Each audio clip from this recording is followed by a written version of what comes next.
तुम्ही सगळे शांत बसा. मला फक्त एकदा केवडाला विचारू दे, मग मी ठरवेन. केवडा बाळा, काय झालं सांग. याने तुझी छेड काढली का?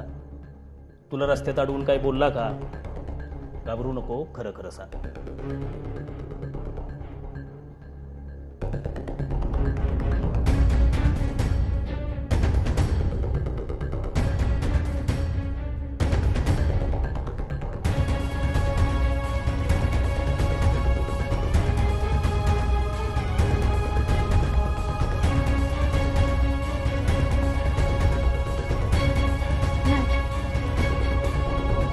काढली त्याने माझी छेड. उलट या सागरनेच एकदा शाळेत धमकी दिली होती. सर, मला याच्याबद्दल तक्रार करायची. केवढा ए अगं बर, तू काय बोलतेस? तुला कळतंय का? हो, चांगलंच. केवढा गप्प बस. नाही बसणार. पोलीस काका, येणं आत्ता इकडे यायच्या आधी पण आयला धमकी दिली होती. पप्पा इथे नसतात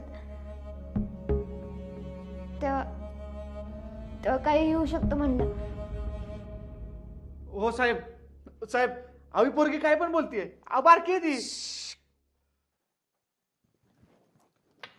हे बघा ताई, तुमच्या मुलीनं जी हिंमत दाखवली ती तुम्ही दाखवली असती तर तुमच्या घराकडे ही असली कुत्री फिराकली नसती. बघा, विचार करा. आज तुम्ही शांत राहिलात तर उद्या रोजचं मरण होईल. आज हा, उद्या दुसरा कोणी असेल. हे बघा, घाबरू नका, तक्रार करा, आम्ही तुमच्या पाठीशी आहोत.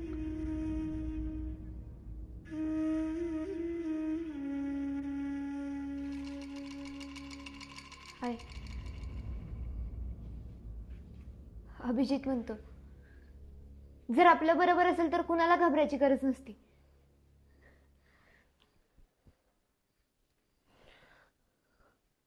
साहेब, घ्या तक्रार. ए बाई, तुझं घरदार धांद्याला लावी ना मी. ए, पुढची 2 वर्ष तुला तुझं घर बघायला मिळतंय का नाही बघ. आत टाकून असं सोलतो का नाही, बाहेर आल्यावर रोज अंग दुखलं पाहिजे. जा तिकडे जाऊन बस. ताई, या तुम्ही.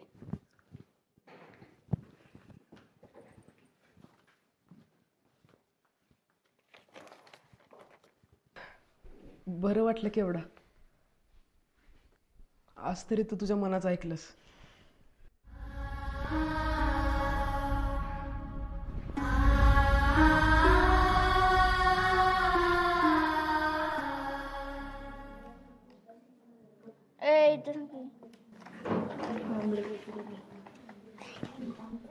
नमस्कार, मी या गावचा डॉन, शेलार डॉन. माझा भाऊ शाळेत दादागिरी करतो आणि मी गावात. पण कशाचं काय, वेकंडवाडीच्या पोरांनी निभार हाणला शाळेतल्या डॉनला.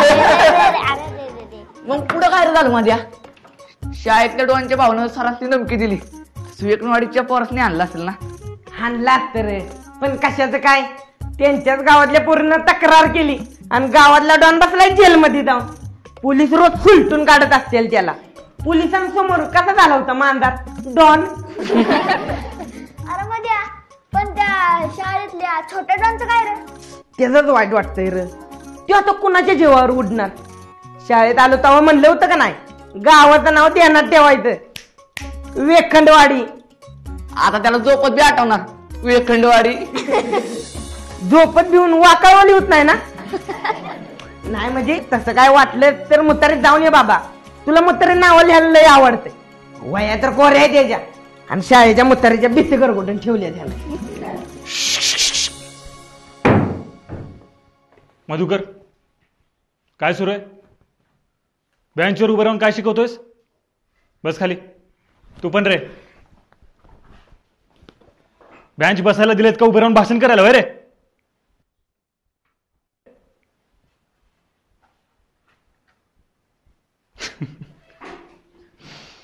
बर, शिकवायच्या आधी एक आनंदाची गोष्ट तुम्हाला सांगायचं आहे.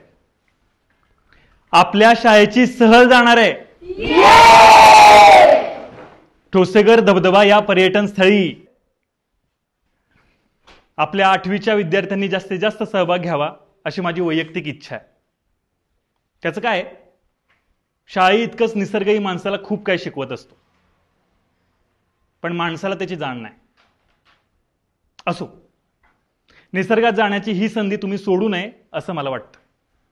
आणि सोबत मी आहे, पाटील मॅडम आहेत, कुरकुटे सर आहेत. मी कशाला?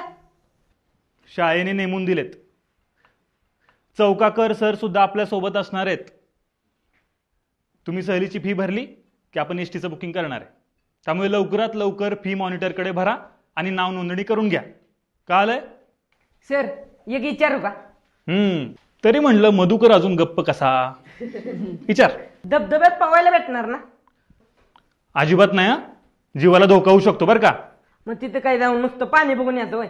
अहो सर, आमच्या बी गावात पावसाळ्यात पडतं की कड्यावरनं पाणी. मग ठीक आहे, तू येऊ नको. हा, तसं कसं माझ्याशिवाय सहल जाणार आहे होय? सर मी येणार. सर सहलीची फी किती आहे? सहलीची फी 1 दिवस मुक्काम, 2 वेळचा नाश्ता, जेवण, असं 650 रुपये आपण प्रत्येकी फी आकारणार आहे. त्यामुळे आत्ताच घरी कल्पना द्या बरं का. तुमची इच्छा आहे पण पालक पाठवत नसतील तर त्यांना माझी गाठ घ्यायला सांगा. ठीक आहे? चला आता आपण अभ्यासाकडे वळूयात. पुस्तक काढलेत ना?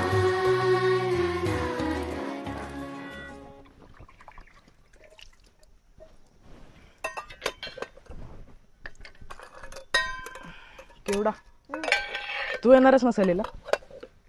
अजून नक्की नाही, आई म्हणेल तसंच. अगं पण आई जरी नाही म्हणली तरी तुझी इच्छा असेल तर आपण बघू का? हो बघू जमलं तर. आणि तुझं? माझं काय, दादी आहे की, त्याला सांगितलं की होतंय काम.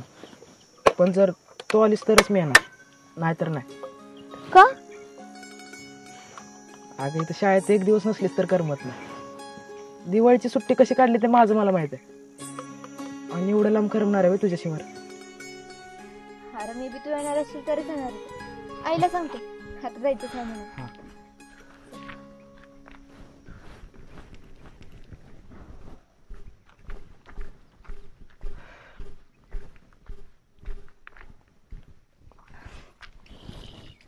अबा हा, सहलीचं काय ठरवलंस? जाणार आहे की. मग मी बी येणार आहे.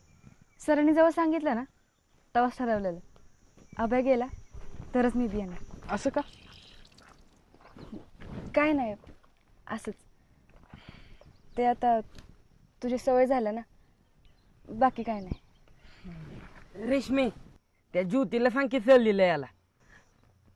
तिच्याशिवाय आयुष्यात कुठल्याच गोष्टीला मजा नाही बघ. मध्या तू हे असलं केव्हापासून बोलायला लागलंस? अगं ह्याच्या संगतीचा परिणाम. मग तुझ्या संगतीलाच सांगता केवढ्याला सांगायला. म्हणजे कसं आहे, केवढा अभ्यास ऐकते आणि ज्योती केवढाचं. आणि तुझं कोण काय ऐकत नाही? माझं मी ऐकतेच.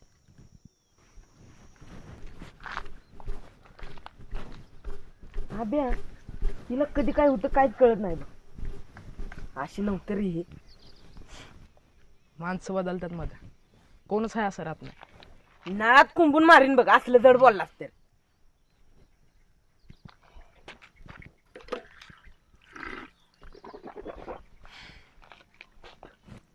अभ्या, आपल्या बी शाळेत पोरी होत्या की, पण अशा कावत कोण आवडल्या नाही. मग आताच कर रे. मला नाही सांगायचं. पुन्हा अजून नाळात कुंबून मारलंच म्हणजे? आई घाल तुझी, नको सांगूस.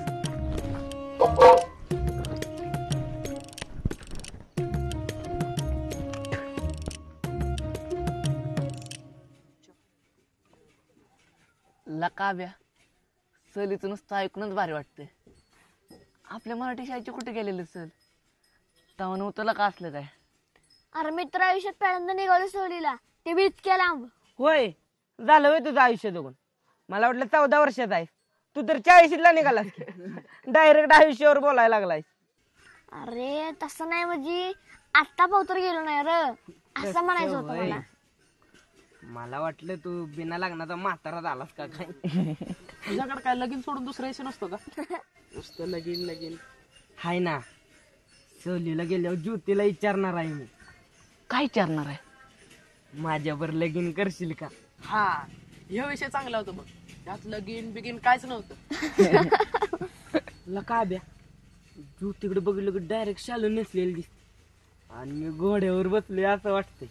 कधी मोठं होतोय असं झालंय बघ. मोठं असते तसं वाटतंय लहान होतं तीच बरं होतं.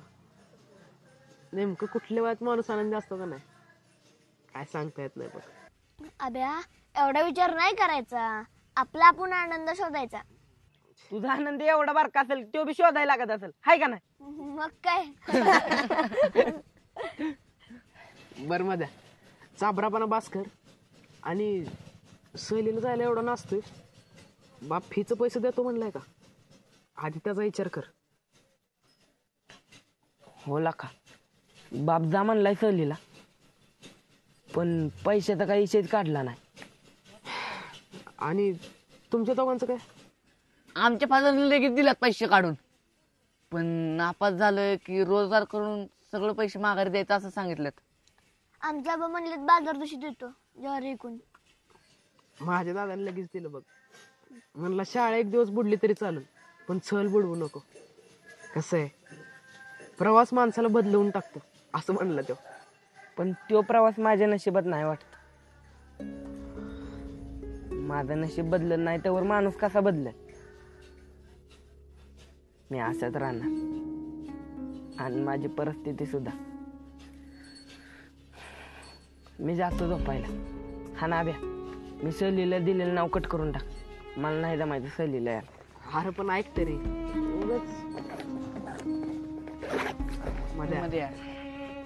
मध्या अरे मध्या मधुकर अरे ऐक ना. मधुकर अरे ऐक ना.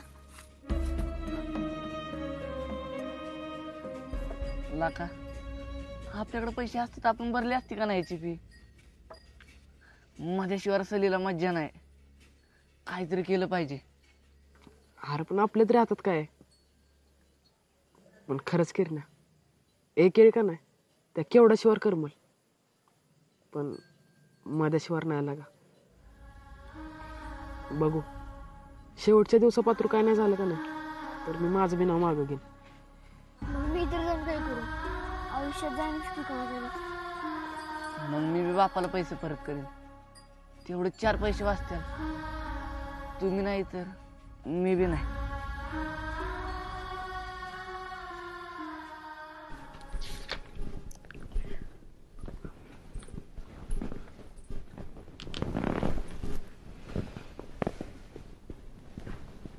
झाली बाई सगळी काम. हो म्हणूनच तर येऊन बसले की. इथं बसलेलं चालतंय का बाहेर जावं? बाहेर कशाला आधीच अंदाज. आणि आई ना आब्या कुठं गेलेत? आई गेले शारदीकडं आणि आब्या अभ्यासाला.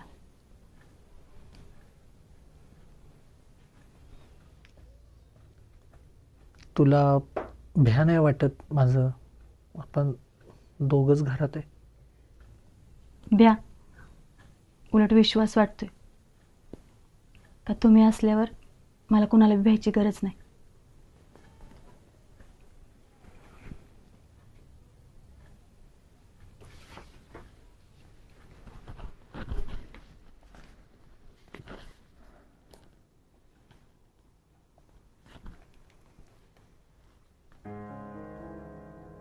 मला लग्न करायचंय तुझ्याशी.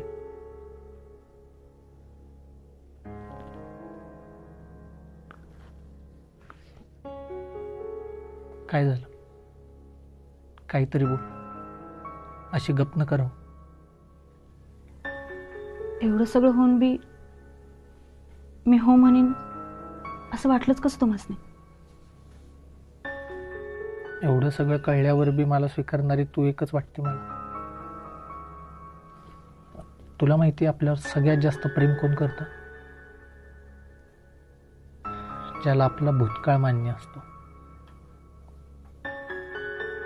तो जर मान्य नसता तर तू इथपर्यंत आलीच नसती.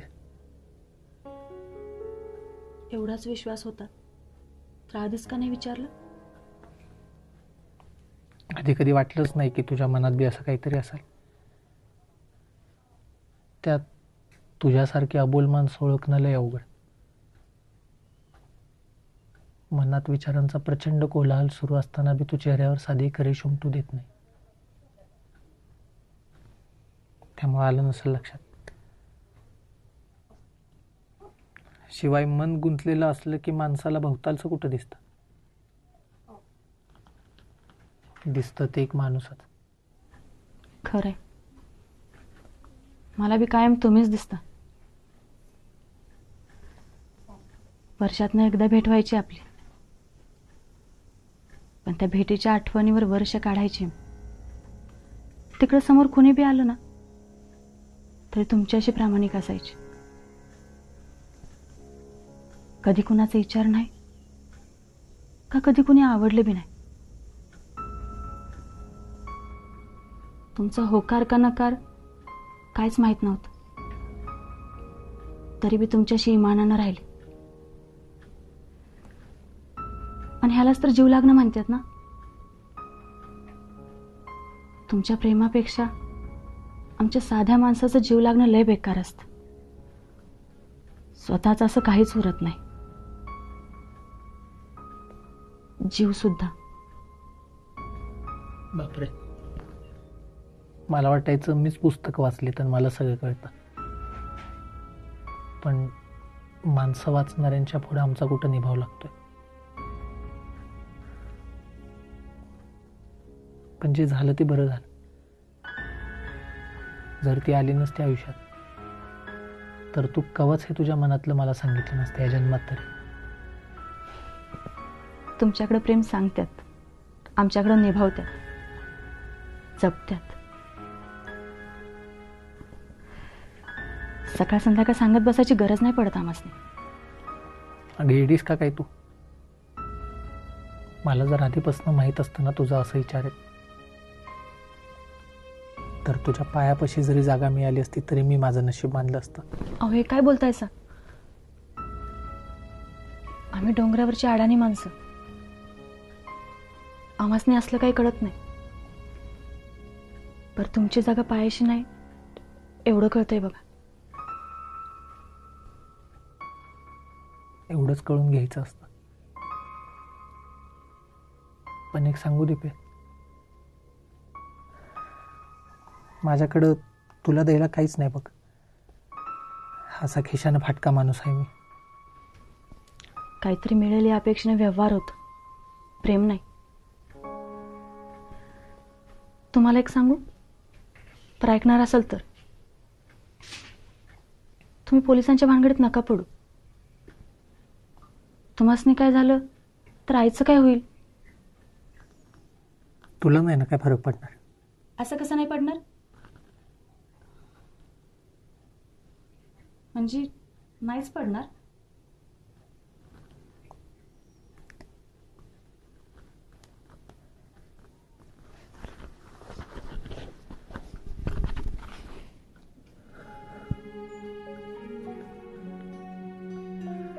ह्यासाठी तरसलो होतो बघ. असं वाटत नाही की आई कुठं गेली.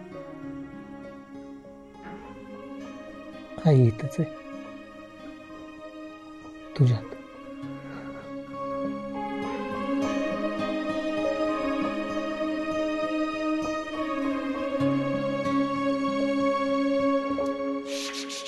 अरे कालवा करू नका, शांत बसा. कालवा करू नका रे.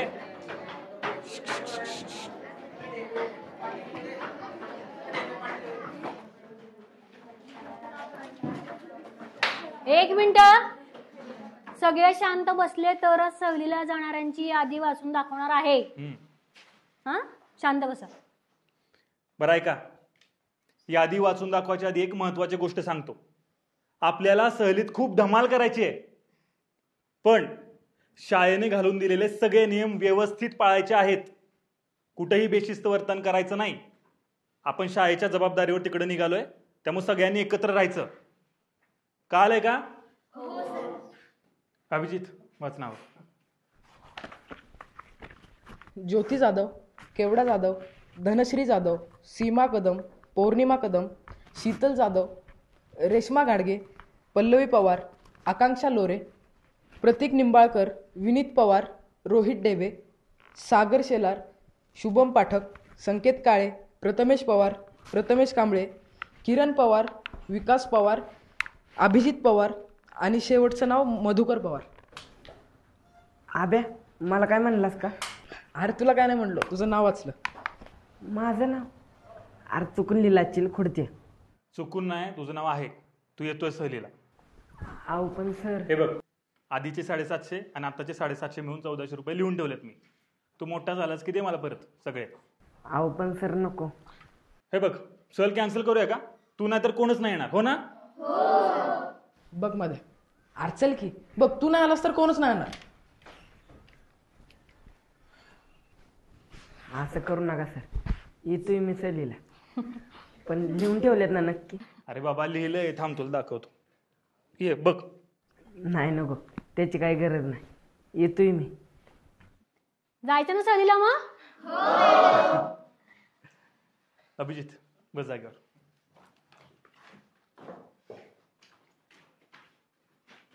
बर, सहलीसाठी काय काय लागणार आहे हे पाटील मॅडम सांगतील. नीट ऐका. हे बघा, एखादी चादर सोबत घ्या, 2 दिवसांचे कपडे, टूथब्रश, पेस्ट, आणि कुणी आजारी वगैरे असेल तर तुमच्या गोळ्या चालू असतील तर त्या घ्या. महत्वाचं म्हणजे प्रवासामध्ये कुणाला उलटी होते का? हे केलं होती बघा. नाही होत असेल तर पिशवी सोबत घ्या. हा, आणि मुलींनो, तुम्हाला काही लागणार असेल खास तर मला सांगा, माझ्याशी बोला. हा, जायचं मग सहलीला? नक्की?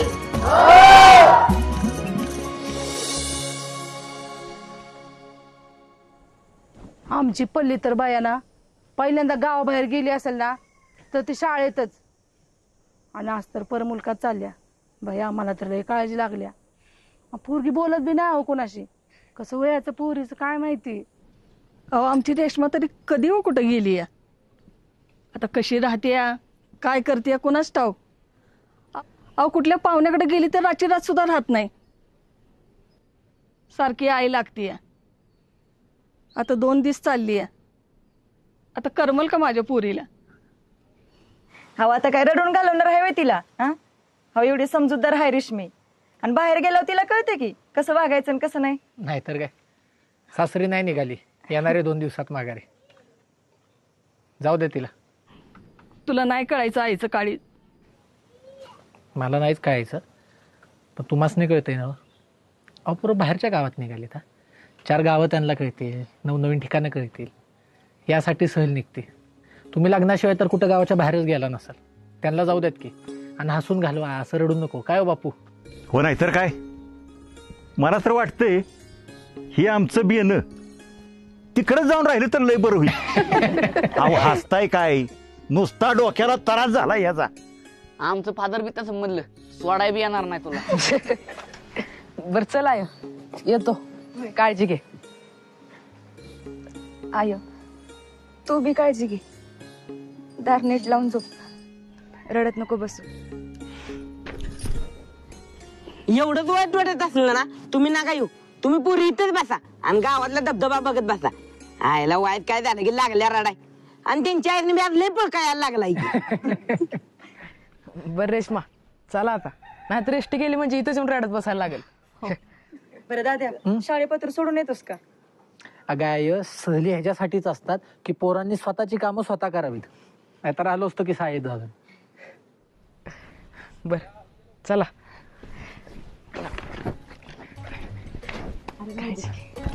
काळजी. हो, चला, मस्ती करू नको.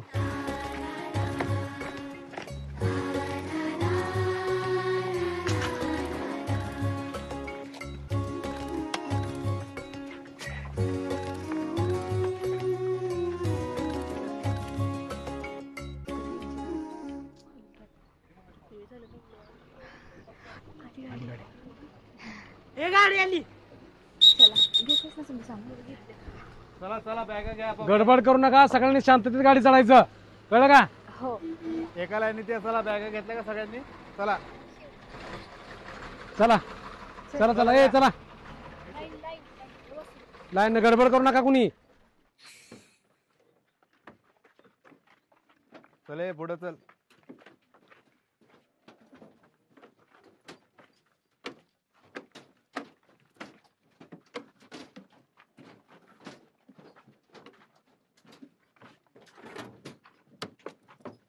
मध्ये आधी बसू नका, मागच्या पण सीटा मोकळ्या ठेवू नका. चला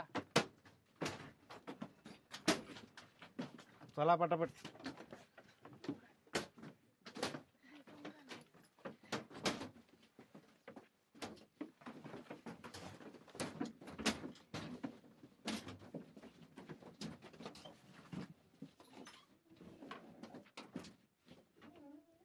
ऐका, आत्ता सांगतोय, ज्याला उलटी येते का नाही त्याने खिडकीपाशी बसा आणि पिशवीत वाका.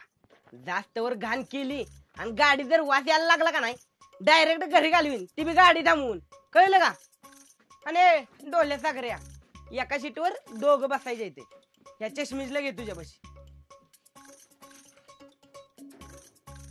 लय शेण आहेस की रे, इथं माझी जागा धरून ठेवली आणि तू आलायस वय ऐकता बसाय. चल मागे जा, चल.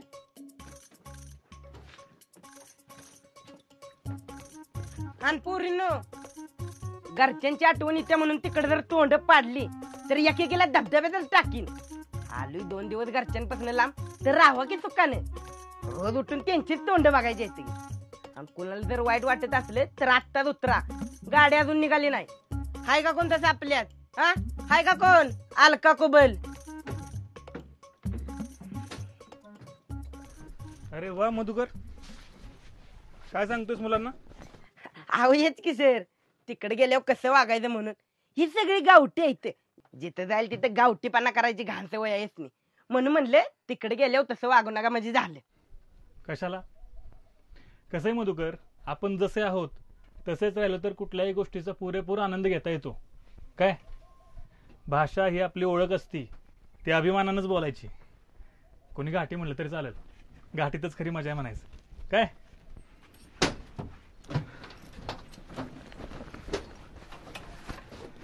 मधुकर बस खाली. मी जे जे सांगितलेलं ते आणलं ना सगळ्यांनी? मॅडम इथं जागा होती की मोकळी? नाही, इथंच ठीक आहे. चौकाकर सर बसतील ना तिथे.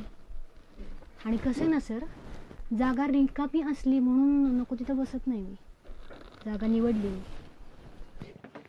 या सर. हा बसाय. आणि मला विचारल्याशिवाय कोणी मुताय बी जायचं नाही, कळलं का? नाही तर सोल उठून काढीन एकेकाला. नाहीतर काय, तुमची होती माझ्या. ये कांबळे सर पाटील मॅडमला काय तुम्हाला मोकळी काय द्यायची आहे, पण उत्तर आम्हाला द्यायला लागते ती. तेव्हा सांगितलं नीट ऐकायचं, कळलं का? बसले ना सगळे?